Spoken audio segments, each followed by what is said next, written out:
असल में 24 घंटे रहने वाला सदगुरु हमारे अंतरात्मा में रहता है और वही जब कभी जागृत हो जाता है तभी हमारे सौभाग्य का उदय होता है। वही हमारा मार्गदर्शन करता है, वही हमारी सहायता करता है, वही हमको शक्ति देता है। उसी के सारे पर हम चलते हुए चले जाते हैं। बाहर के आदमी क्या शक्ति देंगे? बाहर के आदमी कब कब मिलते हैं, कभी मत मिलते हैं, कभी नहीं मिलते, कभी उनकी राजी होती है, कभी नहीं राजी होती।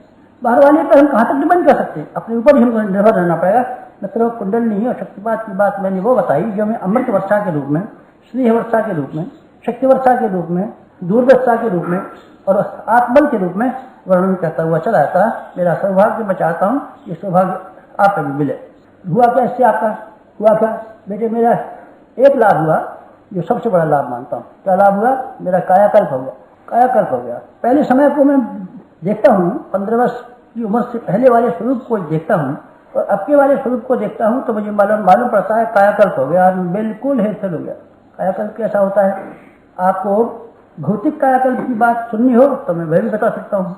बताइए साहब, भौतिक कायाकल्प कैसे हो सकता है? भौतिक कायाकल्प एक तरह की दिल्लगीबाजी है। कैसी दिल्लगीबाजी? कायाकल्प के बारे में ये माना जाता है कि बुढ़े जवान हो जाते हैं।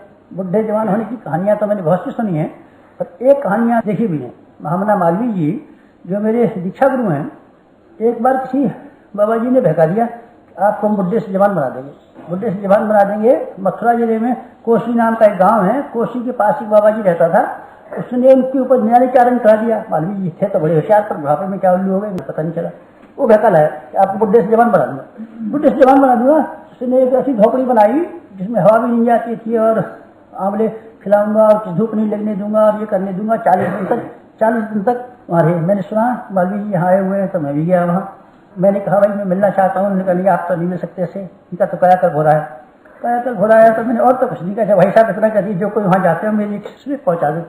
स्लिप पहुँचा दिया और मैंने ये कहा श्री कृष्ण भगवान बुढ़े से जवान नहीं हो सके, रामचंद्र जी बुढ़े से जवान नहीं हो सके।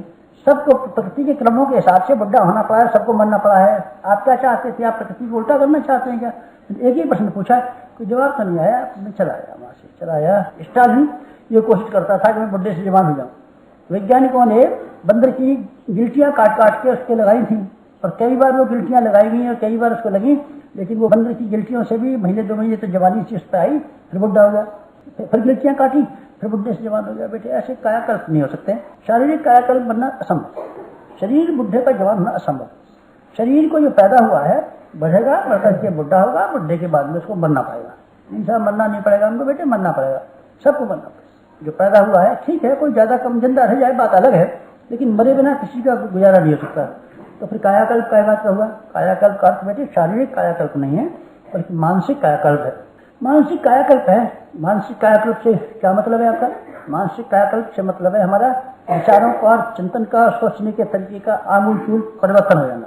दुनिया में युग परिवर्तन की जो हम बात कहते हैं, युग परिवर्तन में कोई ऐसी घटना नहीं होने वाली है जो कि इस समय जो सामान्य क्रम है उससे असामान्य क्रम बदल जाए। हम आज दाल रोटी खाते हैं, जब युग बदल जाएगा तो आप ये मत सोचना मिठाई खाया करेंगे तब भी दाल रोटी खाने पड़ेगी। हम मुंह में खाते हैं और दांतों से चबाते हैं, जब युग बदल जाएगा तो आप ऐसे मत सोचना कान में हो रोटी दे लेंगे कान में से जम जाएगा, ऐसा नहीं होगा। जब युग बदल जाएगा तो क्या होगा? आदमी नाक से लेता है सांस, फिर नाक में से सांस नहीं लेगा, आंखों में सांस लेगा, नहीं बैठेगा, कुछ नहीं होगा। सब जैसे का तैसा, यही खाने के ढर्रे रहेंगे, यही सोचने के ढर्रे रहेंगे, यही जमीन रहेगी, यही आसमान रहेगा, सब बातें जो भी तो रहेगी। और आदमी की सकल सूरतें भी यही रहेंगी। तो क्या बदल जाएगा युग? तो युग क्या बदल जाएगा बेटे? आदमी के सोचने के तरीके बदल जाए। सोचने के तरीके अगर आपके बदल जाए तो मैं ये कहता हूँ आप एक दिन में नरक में से निकल के स्वर्ग में जा सकते। आपको मैं ये कहता हूँ आप अगर विचार करने का तरीका बदल लें अपना, आपकी जो वर्तमान स्थिति है कल इसमें कायाकल्प हो सकता है।